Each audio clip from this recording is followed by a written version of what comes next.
All right, we're back again. I'm with, introduce yourself. My name is Alex Martini. Nice. And we're back here with more interviews, obviously. And we have the main host, the main family, the main daddy right here. Jesus. Alex Martini. So Alex, Yeah. how did you come up with the name MartiniWorks? So actually, it was one of my good friends, Mario, used to call me, the nickname was Martini. He used to call me that all the time. And over time, I just started to enjoy the nickname. And then I love martinis. I always have since Really? I was, for the longest time. Espresso martinis like my go-to. And Okay. over time, I was just like, I really want to build a brand that has a name that kind of is associated with my name and kind of just feels right. And Yeah.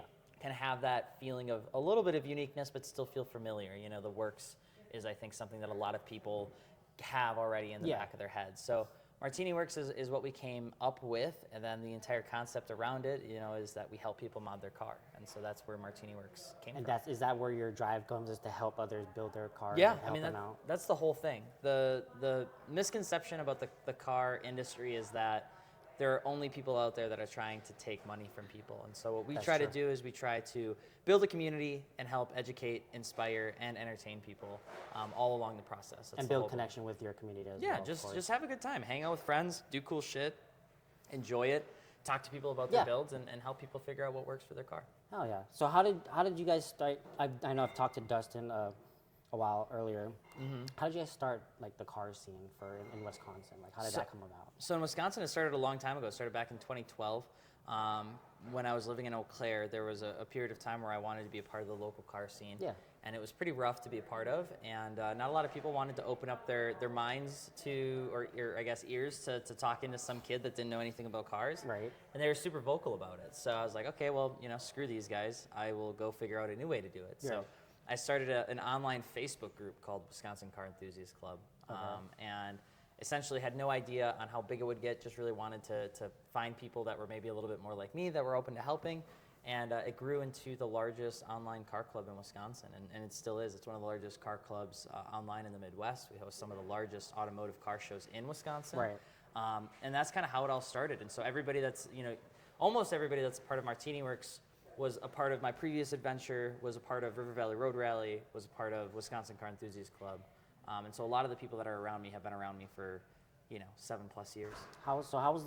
So knowing that where it all started, what 2012? Oh no, MartiniWorks started 2012. MartiniWorks started in 2020. It would have been 2023. 2023. Okay. Yeah. So knowing the fact that you and Dustin, from what he said, you guys started the car scene, trying to build like a, I guess, car show in relations. What was the journey like? The journey? Yeah. Hard as hell. I mean, nothing is easy when it comes to trying to do things that have like opinion. Yeah. If you're trying to, become the biggest construction company, in Texas, right? You can have the right material, you can have the right procedure, you can have the right team, but how you build a house compared to how somebody else builds a house will naturally create friction if those two people Of are in the course, same yeah. room. And so for us, everybody that wants to modify their car is, I guess, a customer potentially, and also a community member, but they also have a lot of opinions. Right. And so trying to speak to a large community of people and trying to convince them of something that's already a super opinionated space is Yeah. really hard. And not everybody's open to wanting to be taught. Not everybody's open to wanting to be not, yeah. educated. And at the worst of it all, sometimes we're not right, in the car scene. We make mistakes or we say things, and people that are more experienced than us call us out. And so Yeah. I think it's one of those things where the purpose of what we've been trying to do with MartiniWorks is we do help people mod their car. Yeah. We do know what we're talking about in that space, and our goal is to help amplify whatever it is that they're up to.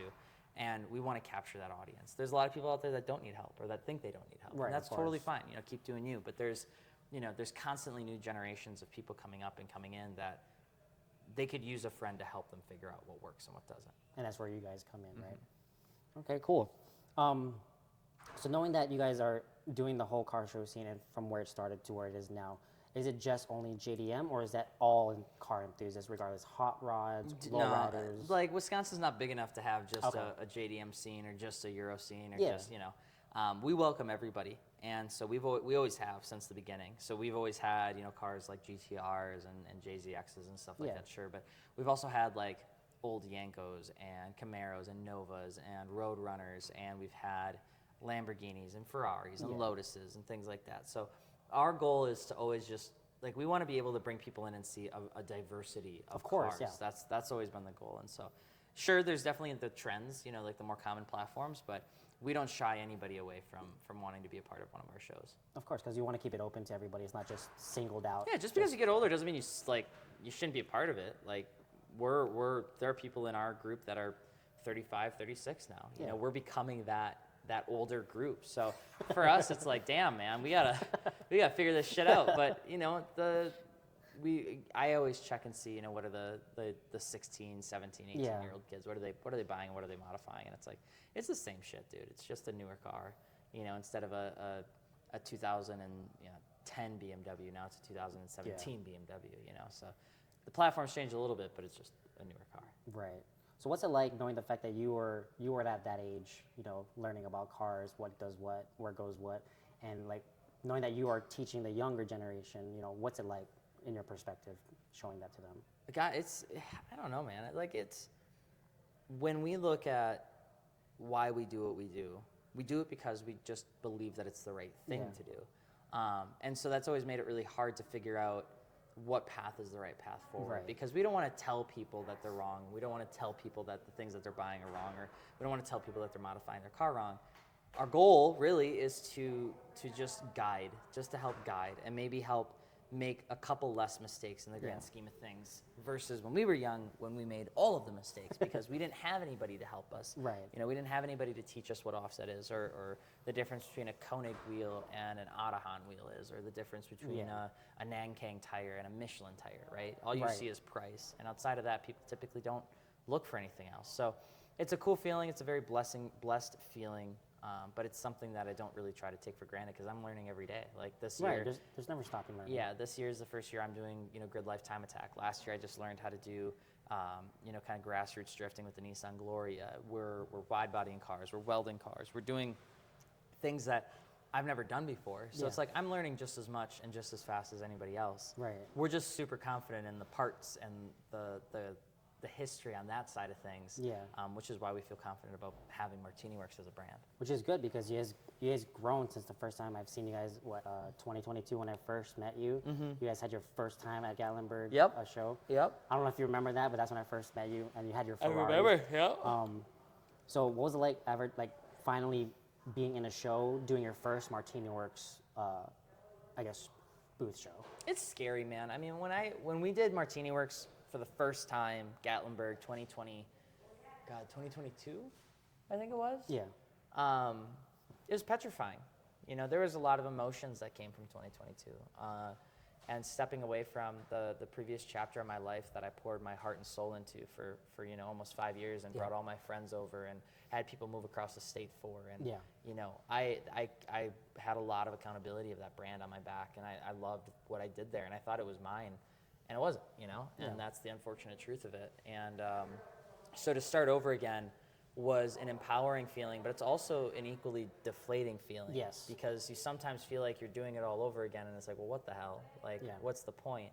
And so I was constantly battling like my own mental health on that trip, you know, that weekend, trying to figure out what worked or what didn't work. But the good news is when you have a good group of people around you, they can kind of help.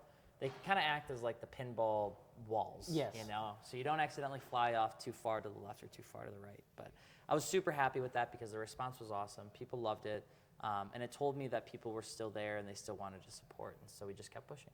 That's good. And it's cool to also have that family orientation as a MartiniWorks family. The fact that I experienced that here since last year, we spent that, you know, hanging out at the cabin. I've never had experience of having a team that's family oriented, that actually cares for one another, that actually looks out for one another, that actually looks out for the best for one another. And there's not many of those types of teams around. Would you say that like having that type of family oriented like mental kind of thing is like a good thing, positive for the scene of the car community? I mean, like my friend, you could probably call it a cult if anything else, but you know, I think I don't half-ass anything. As you shouldn't, I don't. And I think there's a lot of friends around me that know me that know that if I see something like an opportunity or something I want to do, I don't let up, and I do it, and I push, and I'm hard, and I'm difficult to work with, and I'm very, very focused on what I think is right, and I'm always that way. I'm never not that way, but I would never expect anybody around me to I would never tell them to do something that I wouldn't do myself. Right. But to be around this space and to do these things and to kind of be a part of this group, you also have to have that level of attitude or accountability. And so you get a very high energy of like, you know, you call it family, and it's like I kind of treat it like a football team. You know, it's like we're kicking ass, we're taking names, and we're celebrating. But like the moment that we go out to that show, it's all hands on deck, and we're fucking doing it. We're doing it right. We're doing it better, and we're learning every single time. And we don't think we're the best. We just want to learn the fastest. And so I think when you start to put that many people into a single group, you get a really cool feeling. Right. And I think that feeling is like, wow, why does it feel like these people can talk about anything, but then at the same time be really hard on each other? And it's like, well, because we should always be our own greatest critic. Yeah. And I don't think anybody should have an ego bigger than your own. And I also think that you should be confident in what you're doing, but you should also be willing to learn.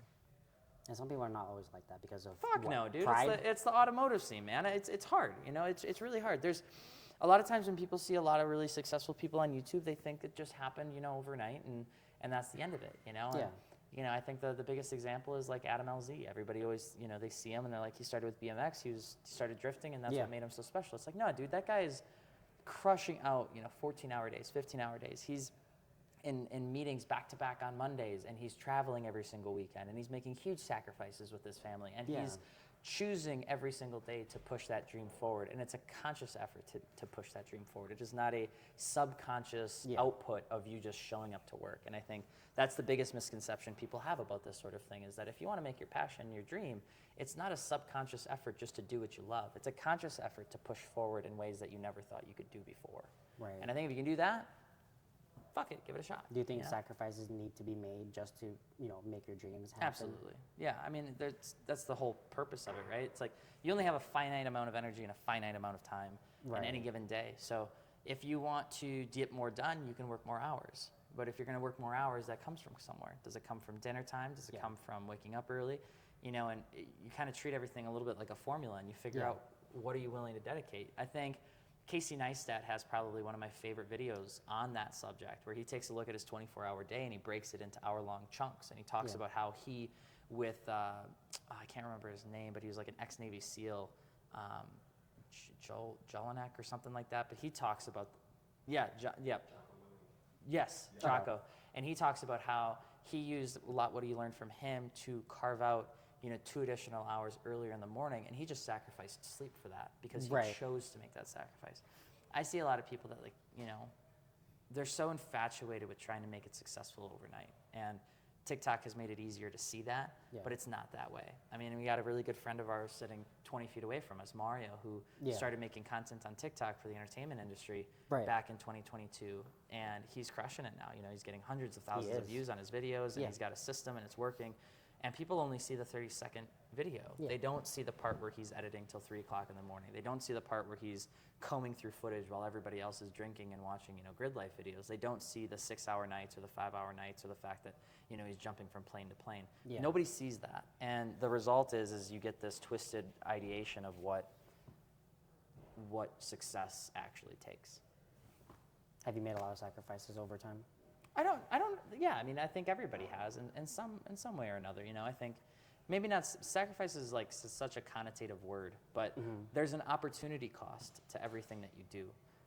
There's an opportunity cost to going to the gym versus staying at work, right? There's an opportunity cost to going on vacation versus getting a project done earlier. There's an opportunity cost to not posting that TikTok because you forgot about it and you're just going to wait until you post it tomorrow.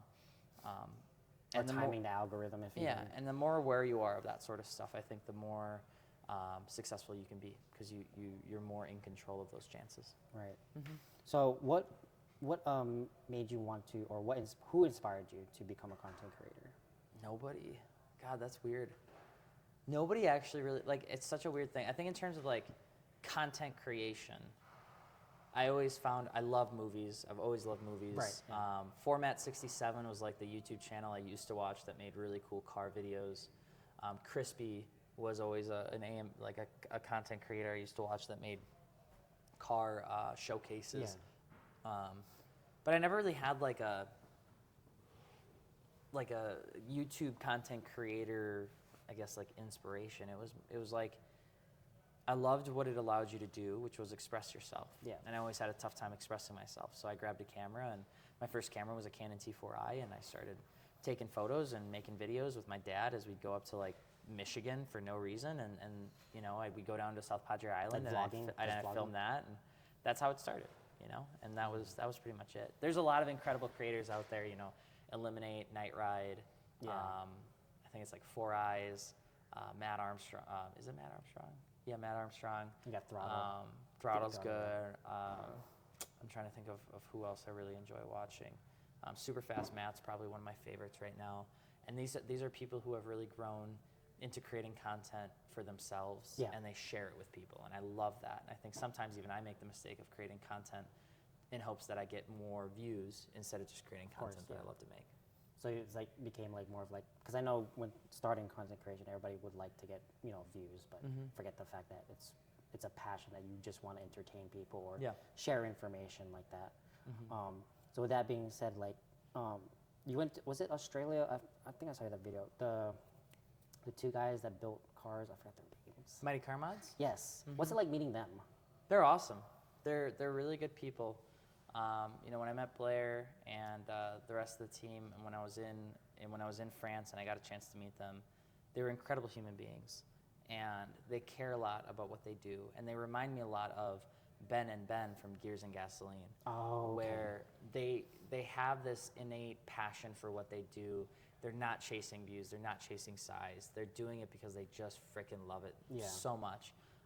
But they're awesome human beings. Like, I learned that, you know, these guys they're directing and producing their own music for their YouTube. They don't buy it. They don't use Epidemic. They don't do any of that. Yeah. And it's like, that's such a neat concept. And, you know, Blair's going to be on Top Gear, you know, which I think is just absolutely insane. And those people inspired me. Those are the people that I watched when I was in college, just trying to get through my homework. And like, they didn't inspire me to create content, but they inspired me to know that there was something out there that was worth doing. Damn. Were you always into cars though? Yeah, I guess, yeah, I would say so. Not in like a crazy way. Like, my family weren't mechanics or anything like that. Yeah, My of dad's an electrical engineer. He owns a monitor company. Yeah. My mom works at a hospital. So, like, no, not really. My grandpa Lloyd really liked Corvettes, and I always told him I'd buy a C4 Corvette for him. But no, I mean, that was it. Not really. I mean, I remember seeing my uncle Francisco in Mexico shift his BMW, and I just thought that was the coolest thing. But none of my family was really into cars. Dang. So when did you actually start like your journey to like the car scene and all that stuff? When I was 17 years old, I had a '89 Mercedes 300 SEL. Mercedes? Bought it for $3,000. Yeah, one owner, and owned it for like 7 months, and then I sold it so that I could buy a 1994 Mitsubishi 3000 GT SL because I saw one in the What? prelude of Too Fast, Too Furious, where Brian O'Connor drove one and was racing people with it. He had a red one. It had a really ugly Oh, is that the bumper on it. cutscene? Yeah, the between- cutscene okay. in between it. And I love that car. So I bought that car. And I remember my dad took me to pick up the car. And we got in, and he looked at me, and he's like, "Mijo, do you know how to drive manual?" And I said, "No, but I was hoping you could teach me." And I learned how to drive manual the day that I bought my first manual car. Dang. How was Yeah. it learning? Terrible. Terrible? Terrible. It was scary. We went over to the boat dock next to North High School in Yeah. Eau Claire, and I learned how to drive manual by going around that parking lot. But I figured it out. We got it. We got it up and rolling, and then a few months later after that, I got to teach my girlfriend, now wife, Rebecca, how to do the same yeah. thing in the She's same car. amazing, yeah. Yeah. Becca's incredible. Dang. So how many cars have you gone through like, over lifetime, like since your first started? I don't know. I think the number, it would be pretty easy to say like above 35. 35? Yeah, 35 That's or the most I've ever heard anybody. 35 or 40, I would say, probably. In between cars and bikes and trucks and cars and Jeez. little SUVs and things like Why that. so Yeah. many? Well, for the longest time, when I went to college, I didn't want to have any debt. You know, I didn't want to True. take out any student loans. So That's a lot of true. the cars I used to buy and flip, like Miatas and Preludes and Like S2000s. flipping houses and you yeah, sell 'em? I'd flip Okay. cars all the time with Michael Shaw, who's an old friend of mine. And that's how I got through college. So that's how I paid for school. Damn. Yeah, Hell that and yeah, dude. photography. So. How long have you been doing photography? So I don't do photography anymore. I'm not by any means a professional, but I did it for probably would have been a little under 10 years, 8 years, I'd say. Did a lot of wedding photography and portraits and things like that. Do you miss Again, it? just to get through school. Do you miss it? Photography? The right photography, I do. Life has gotten so fast. It's so hard to take a photo that I feel I enjoy before the photo. Like now it's a photo to post or, you know, it's something to do. It's not Like the I same, like yeah. taking a photo of a car and be like, that's a cool shot of the car. I'm going to post this car photo. But there are parts of me where it's like, I used to really enjoy grabbing a camera, you know, grabbing like a 35 1.4 Sigma, Yeah. a tripod, and you know, on the way back from a wedding at 10 o'clock at night, I'd take a left and I'd just head out into the country and I would try to find some, you know, low noise pollution, you know, photos so I could take some pictures of the Yeah. sky. Or I would go and I would find just a really well framed like old barn and I would go to the front door and I'd ask them if I could take a picture. Like I have all these old photos that I used to take that I'd share with like Becca and stuff that I always loved, but they're nowadays it's the opportunity cost, right? The Yeah. opportunity cost just I'd rather focus on something else than do that. Which is MartiniWorks. Which is MartiniWorks, yeah. Okay. Yeah. Man, that's crazy. I did not even know that. So, what is that opener card? WCC. How did that come about? That was the same conversation as before. It was, you know, people were being pretty mean and wanted to start a car group, so I started Wisconsin Car Enthusiast Club. That was the name of it. You started that specifically. Yeah. Oh, okay. Yep. And then over time it just grew, and that's how I met everybody. How did the rally come about? Gretchen Gaussman. It was her idea. She came to me with the concept at a WCC event, and I saw this really cool idea, and I saw this girl who had a passion of cars and kind of just needed some refinement around how it should actually operate. And then together we've took it and fucking ran with it. And in 2017, I think we had like 30 teams and put a couple stickers on some cars and let her eat. And I remember the craziest part of that weekend was we did the vinyl on the cars the day before the rally. And it would have been, the rally was on June 3rd, 2017. And I know that because I had my interview for FI, because I got headhunted for that on June 6th of 2017, which was, I think, that Monday or Tuesday, because there was a rainstorm that day. But my birthday's on June 2nd, and so we wrapped and did all the cars on for the stickers on June 2nd, my birthday. Yeah. And afterwards, I was just exhausted. And I was kind of down about it. Like, Becca and I, we love our birthdays. We love doing fun stuff on our birthdays, or at least going to dinner together. Yeah. And so Becca was like, well, let's go, and I'll do a little small surprise for you, and here, let's go for a drive. And I was like, okay. And she's like, hey, put on this little blindfold. And I was like, all right, fine. And we start driving around. And I'm like, we're gonna go somewhere, just me and her, or something, something small. And we walked in, and she walked me into this place, and she took off the blindfold, and Becca had brought almost every single team and every single volunteer and every single staff member to Buffalo Wild Wings and surprised me for my birthday.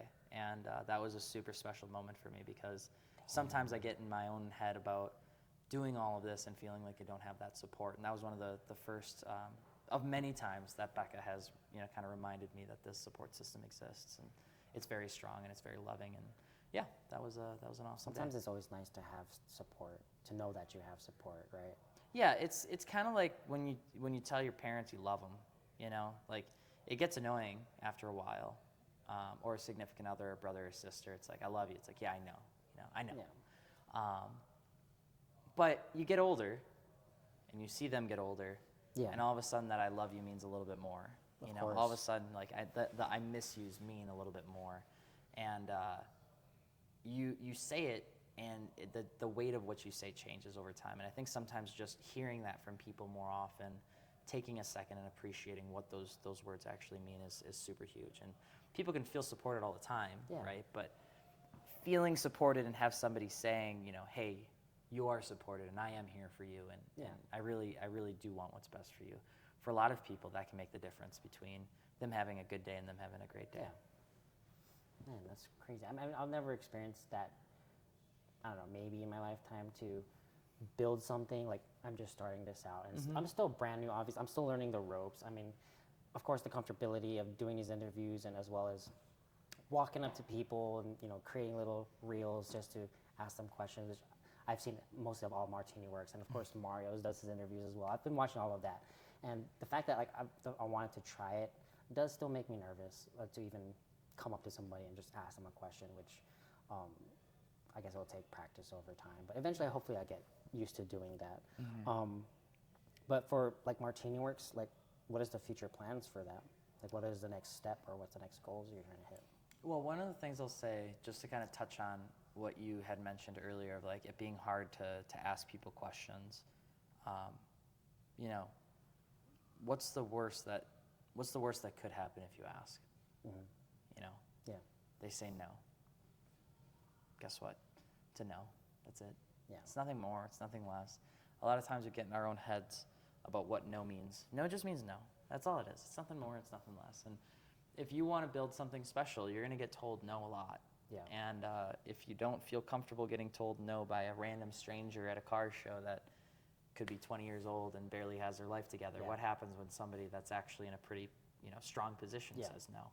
So I kind of treat it as like training in a video game. Start small and ask those questions and anticipate they're going to say no, but ask it anyway, because you'd be surprised at how many people will say yes. Most of the times people say no inside their head before they even give somebody the opportunity. I had that happen at Riverside this weekend, where a young man had asked if he could do an interview with me, and I said sure, absolutely, and he goes, I didn't think you were going to say yes. Yeah. And it's like, well, I'm glad you asked then, so we can do this. And it was a really great time, and he's a great creator, and he's looking to grow, and I think that's really kick-ass. If people say no, they don't think you're the worst human in the world. They may just not have time. But a lot of people are going to say yes. I think to what MartiniWorks aims to be is like, we just want to build a place where people can modify their cars. Yeah. We can help them get the right parts for their cars. We have a really kick-ass website where people can learn things through our build thread. So going for like, are you guys planning to do any more shows this year? I know Sevierville's back, which is, changed it from Gatlinburg. What are your thoughts on the name change? I don't care. If those guys, whatever it is that they're up to with the name change, if that helps them keep the event going, I think that's awesome. The Gatlinburg or the Slam Enough team is a passionate team of people that host really great shows, and we support them. We have supported them for years, even when I was at the old company. We spent tens of thousands of dollars on being there with those guys. So we believe in what they're doing, and we support them, and we want them to be successful. So I think for us, our biggest thing continues to be making sure that the audience feels like they're supported, and then the cities that they host in feel like they're respected. And I think that's a really important thing that they got to figure out. But it's our responsibility as a partner, I guess, of those sorts of groups and events, is to also share with people, don't be a fucking idiot, and enjoy the weekend. So we'll definitely be at the Sevierville event. We'll be at some other probably Slam Enough events throughout the year. We'll be at the full Grid Life Tour series. Cool. We're going to be hosting 5 automotive events in Wisconsin this year with WCEC. So we have a full plate, and it's going to be really exciting. Go harder than the year before. Always. And then 2025, go harder than this year, right? Always, but with more people. With more people. The goal is to always have more friends on board, to have more people wonder why the hell we're doing this, and to grow the team. And I think if we can do that, and we continue to do that the right way, I think we'll win. I think it's always been about that. You can feel it, as weird as it sounds. Everything can be backed up with numbers, but sometimes you just feel like you're on the right path. And you felt that? Yeah, I feel that when I talk to Mario, and when I talk to Becca, and when I hang out with Lars, and when Dustin's around, or when Gretchen is pushing me on something, or when Carissa's answering messages. There's so many people I always feel bad trying to say, like, hey, everybody did a great job, and I try to pinpoint one thing everybody did, and it's like, well, everybody's doing a fantastic job. Everybody's always doing something special and kick-ass, and I never feel like I do enough of affirming that. But the fact that, like, we're sitting in this house and we're getting to do what we did this weekend, this is something that not a lot of people get to do, and I never want us to take that for granted, because it's not normal, and it'll never be normal. And so if we can just keep kicking ass, I think we're right as rain. Heck yeah. And then you got your opener, I guess? Yep, opener's on 5/11, so that's going to be in the Washington County Fairgrounds in Wisconsin. It's going to be a really cool event. We're really excited for that. So we have a pretty big turnout that we have slated for that. And then the following day, we have the MartiniWorks grand opening. That's Hell going to yeah. be from 9 a.m. to 12, so we're really excited for that as well. Which I will be there, obviously, because I want to make time to see the MartiniWorks family. As you know, being part of this team is so different in my life. The fact that being with Alex, being with Becca, and the whole entire family, being in this big mansion that I've never thought I would be able to be a part of, is just a great experience. And I would say it's a big blessing. And to share that with Alex, I've been known for how many years already, and then doing this is just so different and so out of unexpected reality that it's still hard to believe that I'm here. And the fact that I've made it here by just keep being me, I guess, genuine with you, Becca, and the whole team, and just being genuine with everybody, because I love you guys. You guys are amazing. The family oriented you guys have, the caring of just in general, like not many other teams that I've experienced has. I appreciate And that. the fact that like I'm experiencing that, and I'm doing this that I've never thought I would have done, and it's just crazy. My family will never thought I would have been doing this. My dad, I mean, I don't know if he would like me doing this, because you know, parents, they always have their different motivations or what they would see their child to do in life. My mom is mostly supportive about that, which is, I'm very grateful. So when she sees this, she's like, wow, you're actually doing this interview and this YouTube, you know. And then of course, you know, sometimes the other parent's not always in favor of that. I mean, have you ever experienced that before? I've been really blessed for my family to support whatever it is that I do, but it's a slightly different thing. You know, my dad told me, and I'll hold this over his head forever just as a fun joke, but he always used to tell me, you know, I told him I was going to go to UW Eau Claire for marketing, and he said, well, son, or mijo, he never said son, he always said mijo, but he'd be like, you know, I feel like that's a little bit of a childish degree. You know, he's like, you should go into something that's more objective based, something that isn't so fluffy, you know. And my entire life has been built around the opposite of that. But what my family always taught me, and what I always try to tell everybody else that I can meet, because my parents are incredible human beings, is I don't care what you do. My mom always used to say this, you know, I don't care what you do. You can be a custodian, you could be a garbage picker upper, you could be a surgeon, you could go to the moon. She's like, what I care about is that you do the best of whatever it is that you're doing, and you never settle for mediocrity. And my dad was always the same way, that I never settle for mediocrity. So it doesn't matter what you do, just try harder than everyone else all the time. And if you can do that, you're on the right path. Like it's always about that. Like you don't have to be smarter or better or more creative than anyone else. You have to be more driven. And then if you're more driven, then you'll learn more, you know, and you keep doing it. And I think that's what matters. And the same thing goes for you. You know, it's don't give up, keep pushing, keep trying. And where will you be in 2 years? That's going to be the exciting thing. I don't know, but hopefully more than this, and interviewing more other people, influencers that, you know, started from the ground up, building to where they got to now. That would probably be like something I would love to do, like the drag strip industry with Lacey Blair, and like maybe even interview Adam LZ. Who knows? I mean, I've never thought about even going that far, but I've always thought about at least trying to do my best to get there. Sure. But the fact that I've got the chance to interview the MartiniWorks family and Hugh especially, it's just a whole different. Dakota, I would like to interview Dakota, but sadly he's not here. So hopefully the next time I get to interview him. But thankfully for Gels to get interviewed as well. But I appreciate the experience and the fact that you got to sit down with me. Yeah, of course. Thank you, man. Again, like this is so brand new. It's still making me nervous. But at the same time, it's like you said, like you just have to just fucking do it. Yeah, you're doing great. You never know. You're doing great.